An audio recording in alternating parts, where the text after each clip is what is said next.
Good day, comrades. It's Dan back with another video. This time, it's a snapshot of trends for Position 5 in 7.27D. Lately, you may feel that games have gotten harder as Pos 5 with the accelerated pace of the game combined with more consistently longer games. Watch this and you'll feel more confident in your play and be armed with some pocket picks on the rise. My question of the day for you is, have you ever been to a Dota event in person? Nobody is hosting those right now and I'm just so nostalgic for TI.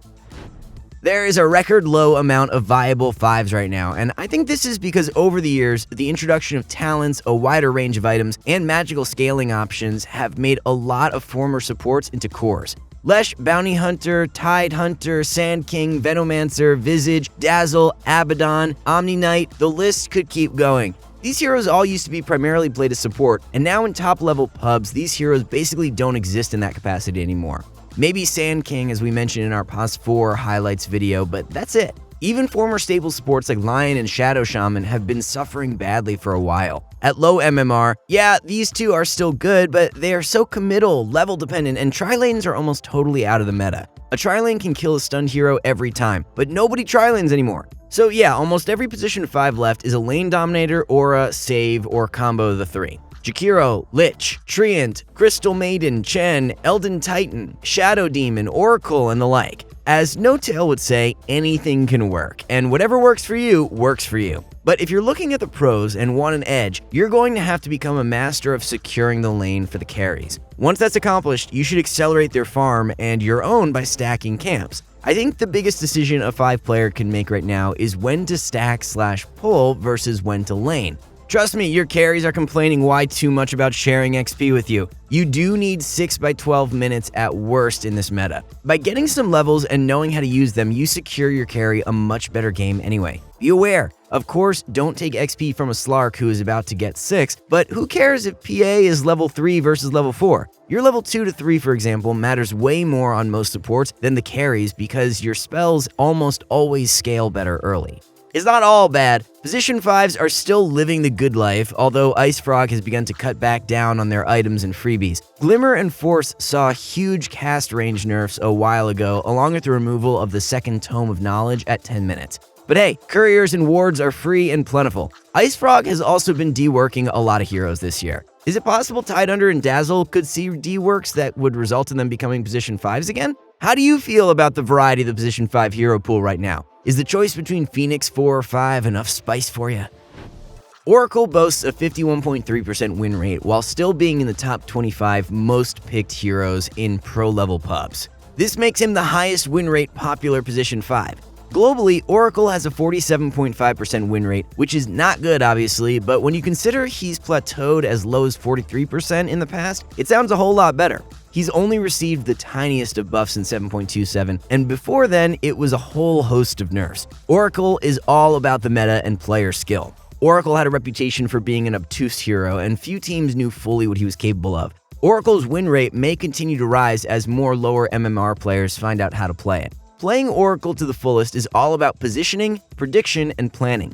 A wrong move can save an opponent and kill a teammate. Stand super far back and build an ether lens. The further away you are from the fight, the easier it will be to survey the battlefield without pressure on your life. Plan for threats in the game. If there's a hero on the enemy team like PA, then use your second spell to disarm her. If you see a hero like Zeus, use your second on a teammate in the front lines. When you see a damage over time hero like Viper, don't Purifying Flames your low teammates without Fates edicting them first. Prepare yourself or prepare to fail. This hero becomes way easier when you know what to look out for. If you can predict an initiation on a teammate, you can charge your Fortune's End on them preemptively and let it go, soft dispelling debuffs like silence, slows, roots, and most damage over time. Fortune's End is also nice to channel on a Blink Initiator so that they have that additional damage and root as they go in. Oracle makes some of the greatest use of shift queuing in the game. So, for example, in the laning stage, you never want to aggressively Purifying Flames an enemy unless it leads to a kill.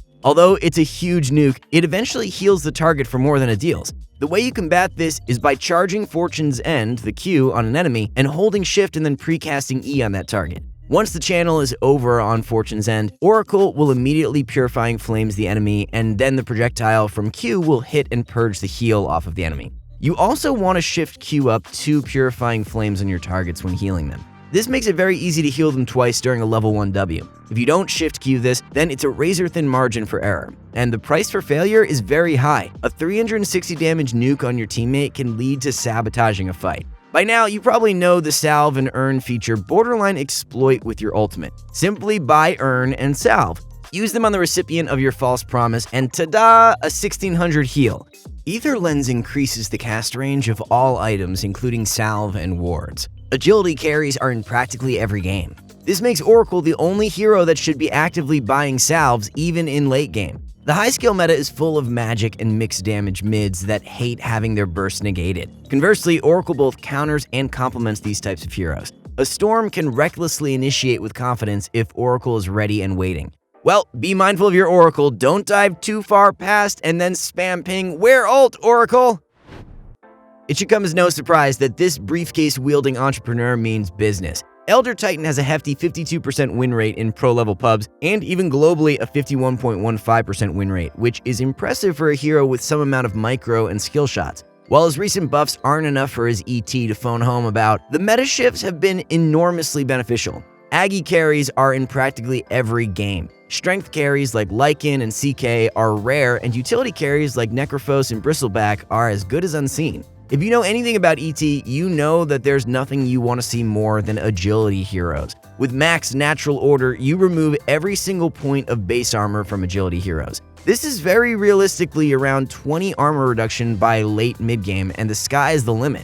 Terrorblade and Morphling will go from having 75% physical resistance to 0, effectively quadrupling your entire team's physical output. This regular ability is typically better than Slardr's ultimate since ET has it in passive form. Think about that, better than an ult on a regular ability. A couple of patches ago, armor was increased from 1 point per 7 agility to 1 per 6. This means every hero has more armor, but especially agility heroes. But ET doesn't care about it whatsoever. Position 5 ET has always had a bit of a consistency problem, considering the buff aspect of Spirit is practically useless in late game as Position 5. You also prefer being a bit closer to the action in order to utilize natural order. Conversely, being a core doesn't benefit Stomp or Earth Splitter at all. There's a growing number of players running ET as a POS 1 or 3 now too. Any position other than mid is perfectly viable for ET.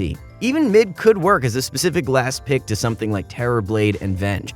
You have two abilities perfect for supporting in Stomp and Earth Splitter, since neither benefits from items in any meaningful way, and two that fit a core, Spirit and Order. For starting items, you could do Orb of Venom, 2 sets of Tangos, pooling 2 of which to mid, wards, and a salve. If you don't think your lane will be able to bully, which should be rare given a good ET's trading power, skip Orb of Venom for Mangoes and Ring of Regen. From there, Tranquils and Wand. Later on, we have a lot of item options. You want to be able to be around the fight for the aura, so Glimmer, Force, then Ags for spell immunity. You can really build any utility item in the game. Looking at recent games, Crit and Vinny both went Vlad's and Yule's and Solar Crest on their support ETs. Even while you Yule's yourself in the air, Natural Order still affects enemies, and more importantly, it gives you guaranteed setup for Echo Stomp. Just wait about 1 second, 0.8 to be exact, and start channeling Stomp. Yule's and any move speed have added value on ET because your Astral Spirit moves at the same speed as the main hero, meaning the Spirit can hit more targets and land Stomp easier. Stacking is a must when you play ET. You can aggro the camps with Spirit to get double stacks. You have to do this to be a good ET player. More stacks means you can accrue more damage with Astral Spirit. You can also do cheeky plays like setting up for first blood in offlane and hanging out there for a minute, using Spirit on the enemy laners and TPing to your safe lane. Your Spirit will then cross the whole map back to you. Position it in a way so that it passes through the enemy mid laner and wave, and you can no joke be hitting for 200 damage at level 1. This is a hilarious and very viable way to get surprise kills. For the skill build, Astral Spirit level 1, Natural Order at 2, then Max Stomp. Ult when available, and then Passive Max second. So for this third spotlight hero, there was a lot to consider. But instead of telling you about Undying and Crystal Maiden, which I'm sure you already know about, let's talk about Ogre Magi. ET and Oracle require both a lot of skill and teamwork, so let's double the amount of heads and half the amount of required brain power. Ogre is a peak example of a pub stomper. His win rate scales linearly down as MMR increases. So if you need to dig your way out of the trench, or maybe are newer, Ogre is both ideal and easy. The tankiest position 5 in the game, but without relying on spells or tricks, and is a buff bot to help us get carried. That's about all you are, frankly. Ignite falls off a cliff, Bloodlust is amazing, and Fire Blast is kinda good but hampered by its short cast range. Funnily enough, this is one of those position 5s that for a while was more often played as a 3 when Midas was broken, and before because there's 2 heads, before they received 6 nerfs in a row. There's a lot of skill builds you can do on Ogre. Here's 3, 4-0-2, 1-4-1, and 1-1-4. 4-0-2 is the nuking build. Once multicast is skilled, your nuking potential is very high. It conserves mana by skipping Ignite entirely. If there's multiple purges for Ignite, then this is the ideal build. 1-4-1 is the build with the most kill and teamfight potential. Ignite does the most consistent damage and is spread with multicast, so it ends up being the most damage and control. It costs the most mana of the build though. 1-1-4 takes Ignite at level 1 for best trading, Fire Blast at 2 for kills, and then maxes Bloodlust so you can buff your cores up as early as possible. This build is best for when you have multiple great Bloodlust users and you don't think you need to contribute any damage of your own to fights. For starting items, 2 sets of Tangos, Orb of Venom for killing or Ring of Regen, and Mangoes for sustaining, and Wards plus Sentry. From there, we can play the buff bot style and get Arcanes, Glimmer, and Medallion. If you want to be greedy, Midas does have that cool synergy with multicast in that you can multicast it on creeps for big GPM bonuses. Making the call on this is very risky. You don't want to buy Midas on 5. You should only do this when you get the feeling it's going late game, and you'll need the power of multicast Scythe of Vise. All of Ogre's talents are viable, but it'd have to be a very rare scenario for you to get attack damage at 15. Thanks to all the hard supports for watching. If you want to support us, please give Tangos a like and subscribe. Hit the bell to join the notification squad. New stuff coming soon, including tier lists that have been cooking for a while and are looking mighty juicy. See you in the next video. Enjoy the rest of your day, everyone.